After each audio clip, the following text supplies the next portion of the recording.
Well, hey there, everybody, and welcome to another episode of the Rate the Record podcast, episode 133. Thank you very much for joining me today. I'm your host, Chris, as always, here in my studio, doing these album reviews, having you join along, because then that way we can just share opinions with each other about this album and all the other albums that we do here on the show. So thank you very much for joining me to do that. And I have to take this moment to remind you that if you like what you see and or hear today, there's one thing, a bunch of things, or all the things I'm about to list that you can do to help show your support for the show. And that is like, subscribe, rate, share, comment, and follow. 6 quick, free, and easy things that you can do literally right now or at any point in the show that will show your support for the show. And it means the world to me, so thank you very much for choosing to do that if you do. And of course, you can find all the places to do those things over at ratetherecord.ca. That is ratetherecord.ca. Streaming links, social media links, the RTR album chart where you can find all the ratings for every past episode, and of course, there is the optional financial way to support the show, and that is the RTR Club. $3 a month will get you early access to episodes, shoutouts on social media, and in an episode closest to when you've joined the RTR Club. You can request albums for me to do here on the show.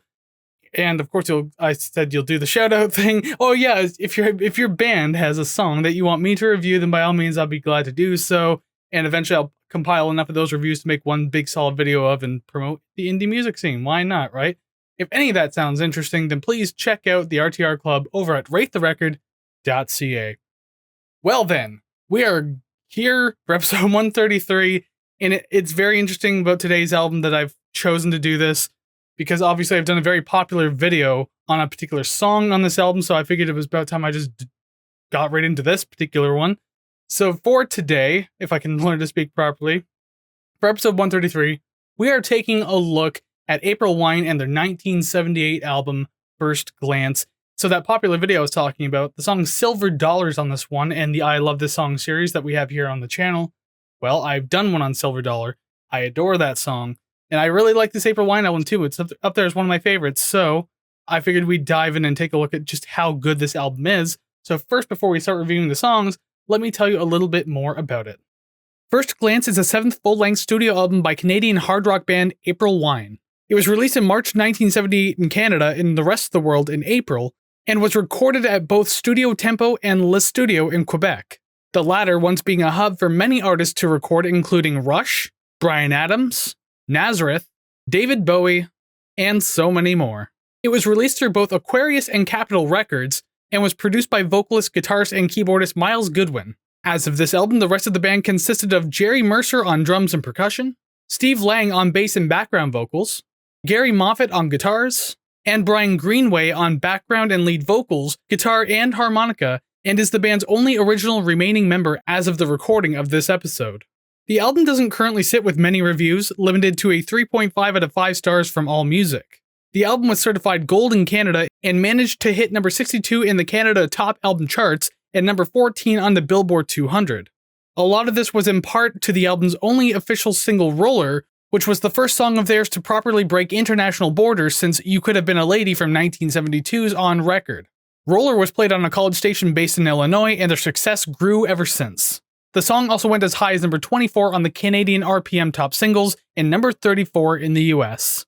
Well, there you go, just a little bit more about the album, just in case you didn't know about it already. Well, it's nice to do a nice short album every once in a while, probably the shortest I've done so far in Season 7. Some of the albums have been long, and I can tell you right now, next week is a particularly long album, so it's nice to have these short little punchy things to go by. Excellent stuff. So let's see how good it can truly be with such a short runtime of 33 minutes and 6 seconds. Starting with song number 1, Hot on the Wheels of Love.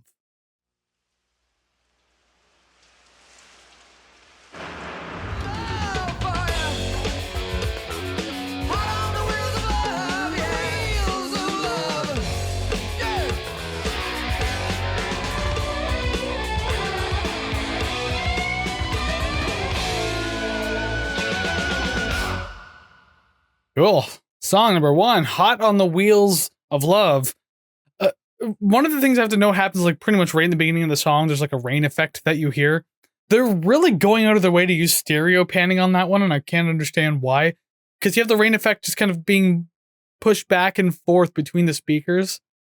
Like I get maybe they're trying to create the atmosphere and just like the scenery and everything like that. But I don't know, just the way it bounces just feels strange, like it's trying to be a weird Asmer video or something. Feels a little silly, but whatever. I'm not doxing points for that. I just thought it was a little strange. But it's a solid start to the album. It really is. You have this like nice straightforward rock progression, nothing really wrong with it at all. And then you have like this really funky feeling bass too. So I think that adds a lot of charm to the song. That, and it's just got a great groove on top of the drums as well. So I think that's one of the biggest things carrying this track. And then of course just Miles Goodwin, being Miles Goodwin, having a lot of charisma in his voice, and especially that middle section there with like the vocals like, I see him, Sheriff, like that whole thing. I thought that was neat. Charming stuff, really fun, good. Yeah, it's a fun track, great production. I think that's more of a blanket statement too. This album is full of fantastic production, sometimes weird production choices, but it all sounds fantastic though, so I can say that at the very least. Moving on to song number 2, Get Ready for Love. You were hot on the wheels of it, now you gotta get ready for love. That's how this works.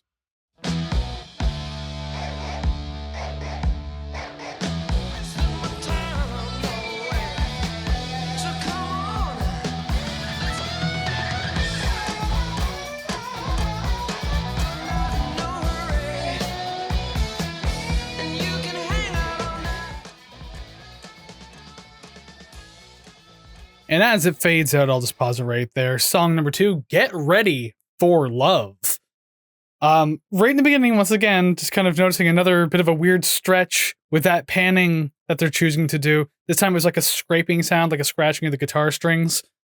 And it acts as a filler moving forward, so it's not just in the beginning. You hear it a few times in the track. It's just...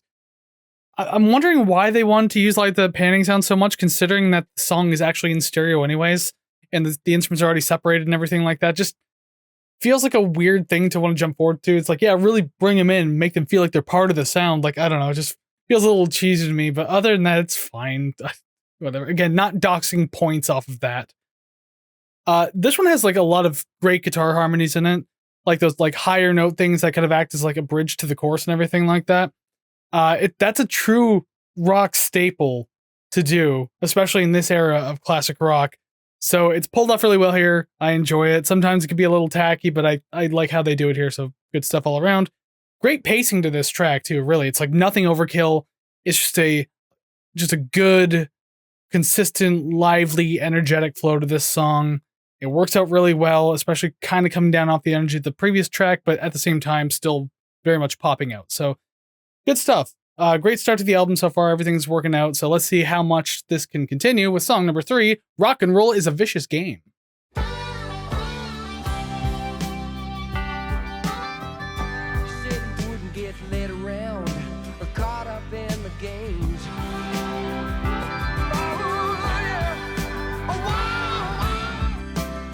We sympathized and harmonized. We made a Very quick fade out on that one. Song number 3, Rock and Roll is a Vicious Game. One of the few come downs that this album has. There are a couple, but I mean, there's literally only a couple, but it's nice to have this one. And considering that Miles had said that he wanted to make a good, solid hard rock album with no ballads, I think this and maybe one other song on the album is as close as it's gonna get. So if you want something more like that out of this album, you're probably not going to get it. Although I'm guessing that you probably want more of the high energy stuff. So don't worry, this stuff doesn't come up too frequently. There's like a rhythmic and sweeping keyboard that kind of adds like an extra atmospheric touch that we hadn't been getting yet in some of these songs. So it definitely feels a little more all-encompassing with the overall sound. It's nice, just feels a little more filled out. Not that the other songs haven't so far, but just there's something about that kind of like atmospheric breezy background that kind of just really helped fill up even the smallest of cracks. So it's kind of nice. I like it. But yeah, this song is short. It's punchy, catchy, pleasant. I dig it. I really do. It's only 3 minutes and 2 seconds. So, hey, you know what? Not bad. And we're approaching, not there yet, but approaching the halfway point of this album. And so far it's been pretty consistent. So I'm enjoying myself. Let's see if we can keep the consistency going with song number 4, right down to it.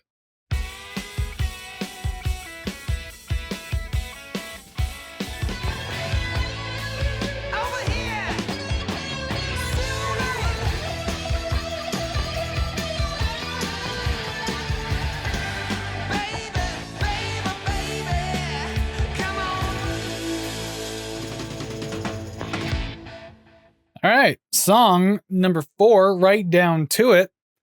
Yeah, so this is Brian Greenway, the other guitarist of the band. This is his only lead venture on this entire album, this particular album at the very least.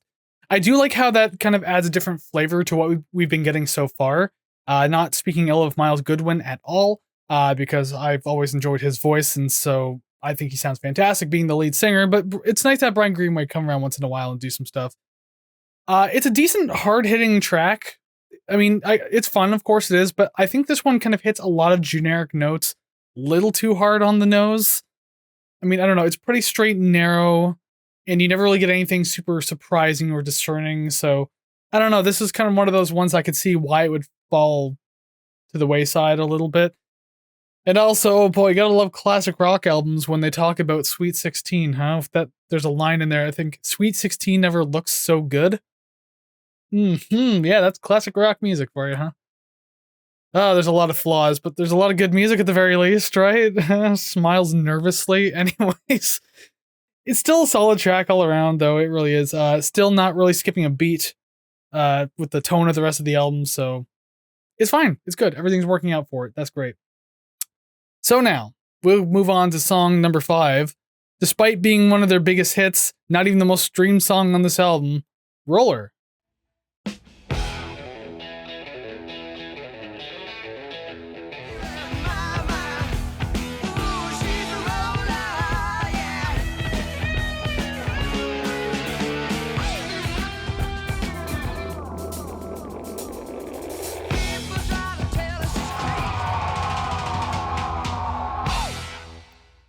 There it is, song number 5, Roller, the big one. The song that properly broke borders for April Wine. And I said that in the intro of the album as well, just in case you skip by it. And I mean, it's pretty easy to see why this one could have possibly have done that. Because I mean, you got this great shuffle beat, super energetic and catchy all around. And I really dig the harmonies on that refrain / chorus. Like, you know, she's roller, high roller baby. Like, the harmonies are just like instantly sticking to you. So I really enjoy that. I like that aspect and quality of it. And the stereo panning that happens in this one, I actually like it as compared to the first 2 tracks that I was like, that's kind of cheesy. No, it actually works here. And a lot of that goes through the guitar solos because they're broken up into sections and they're placed at different portions in the speakers. So especially if you're wearing headphones, you'll notice it even more. And it definitely helps give the song more flavor, makes it a little more exciting, and just always wondering what's going to pop up and when it's going to pop up. I don't know, just it kept me engaged. So I really enjoyed that. That's the hallmark of a good song right there, keeping you engaged. Well, that definitely helped for sure. But yeah, there's just great writing and composition like all over this track. Instantly memorable from the intro, yeah, scream, which I'm not going to try to replicate because I sure as hell can't, to the excellent choruses and those really well-produced solos. Just good stuff all around. Like, you can clearly see why this one broke through. And it's definitely a classic rock radio staple. If you listen to classic rock radio, no matter where you are, chances are the song is going to pop up because it's big. I know the streaming numbers here on Spotify that I have next to me here on the screen aren't that big, but trust me, this got them pretty damn big altogether through radio. With that said, we're going to go down to song number 6. Another one I actually thought was a single, but apparently isn't. Coming Right Down on Top of Me.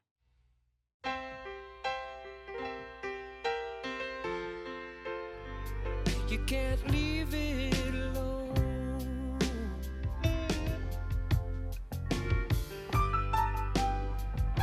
just won't let me be.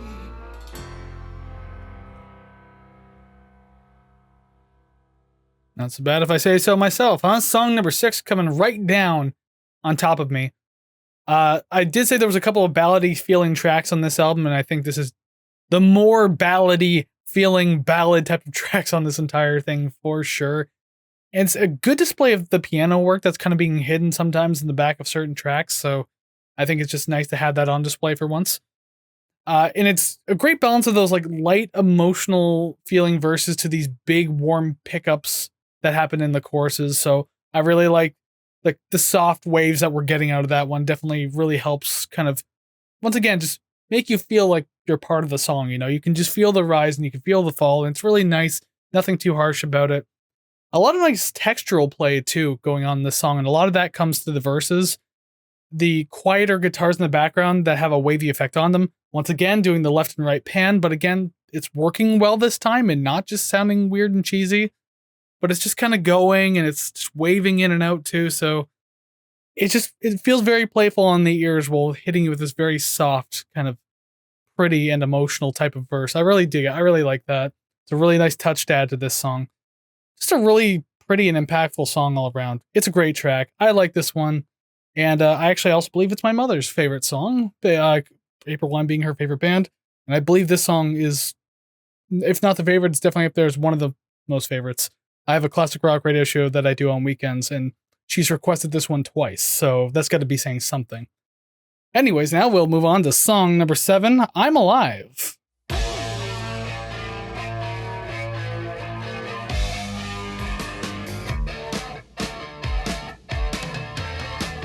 Keep your head up, boy.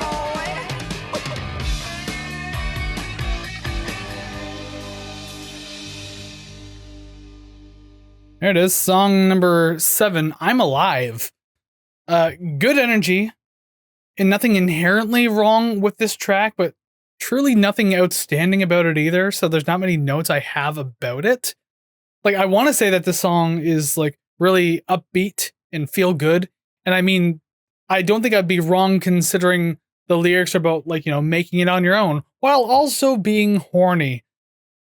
Yeah, classic rock, what didn't you put your penis into, am I right? I mean, I know sex and lyrics are still a thing that's very prevalent to this day, but just when classic rock is, like, known as being, like, that really horny genre, what can you say? But yeah, whatever, that's just another note. See, I don't have many notes, so I'm just kind of, like, hovering around that one a little bit. Because yeah, unfortunately, there's just not much else that I have for this one. It's fine, it's short and punchy, nothing wrong with it. Again, as I said, I'm just not all that into it, so sorry. I don't know. Well, let's see if it picks up for song number 8, Let Yourself Go.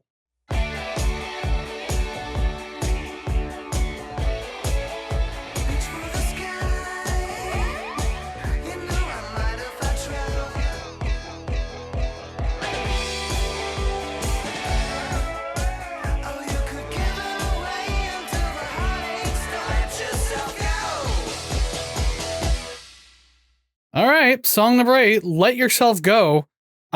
Very front-facing kick drum in this track, like much heavier and noticeable, I think, than previous tracks.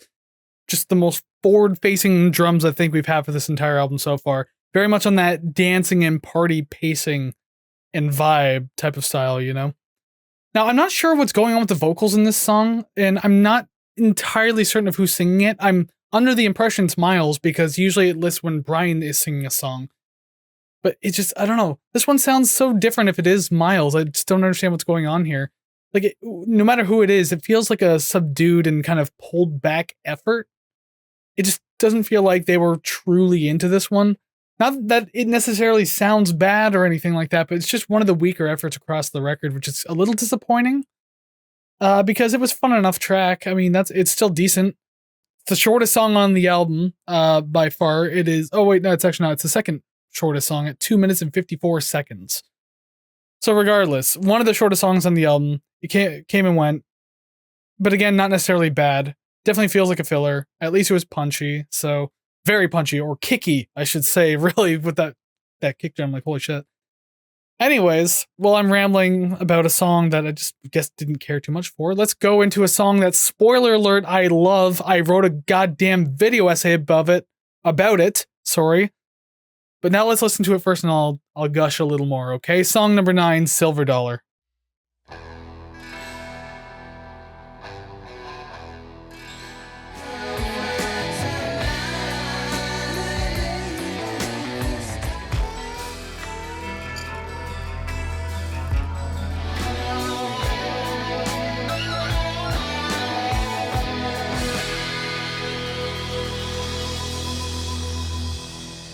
Hell yeah, absolutely.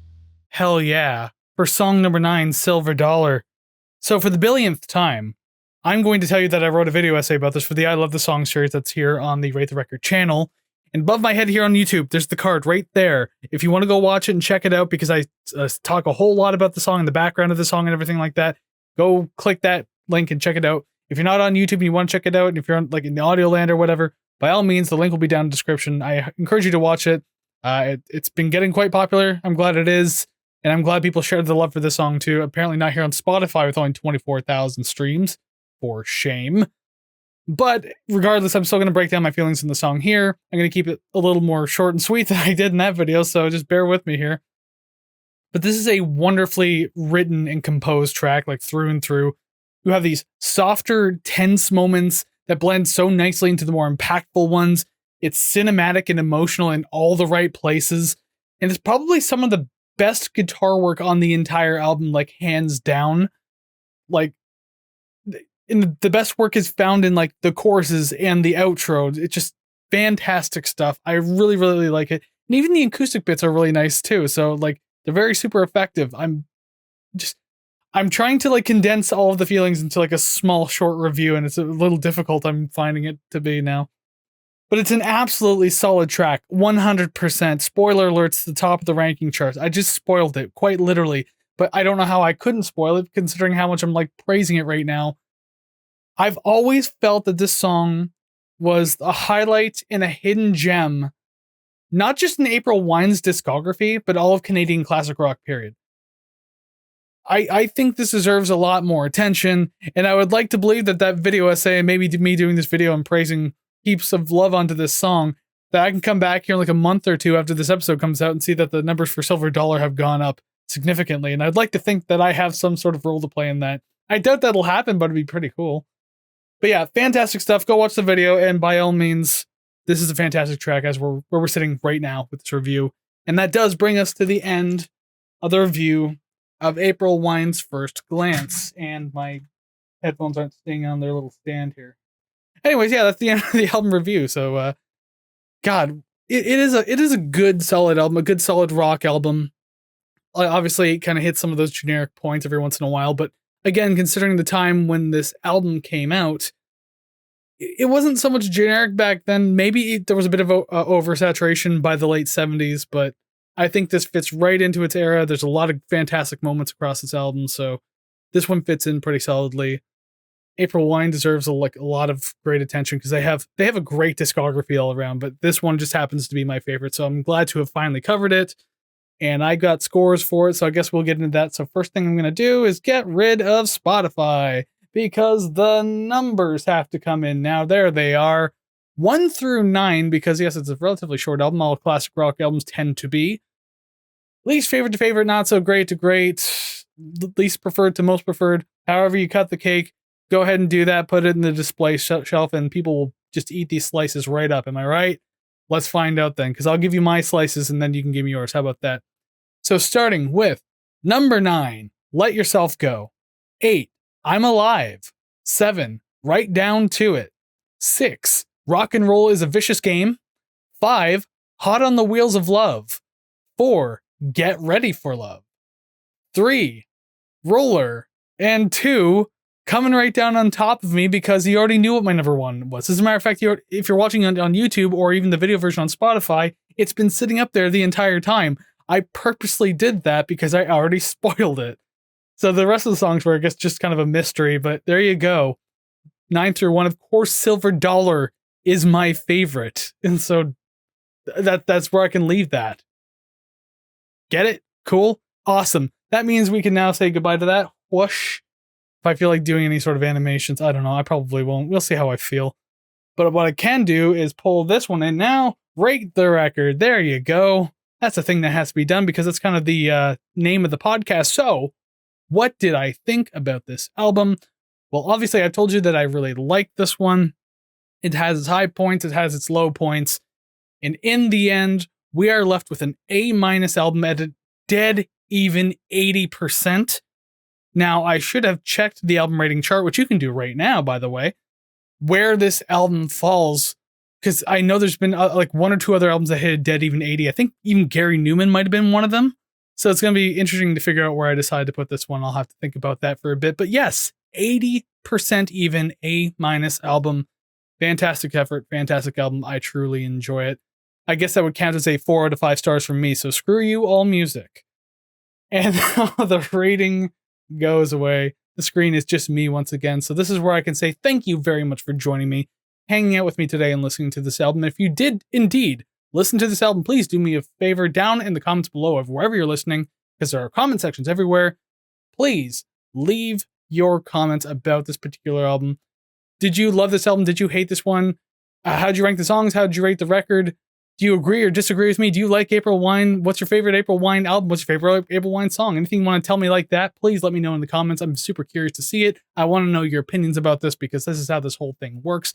And of course, you can find all the places to do those things over at ratetherecord.ca. That is ratetherecord.ca. Streaming links, social media links, the album rating chart, which you'll find first glance on there right now. And so that way you can just, find out where I eventually ended up putting it.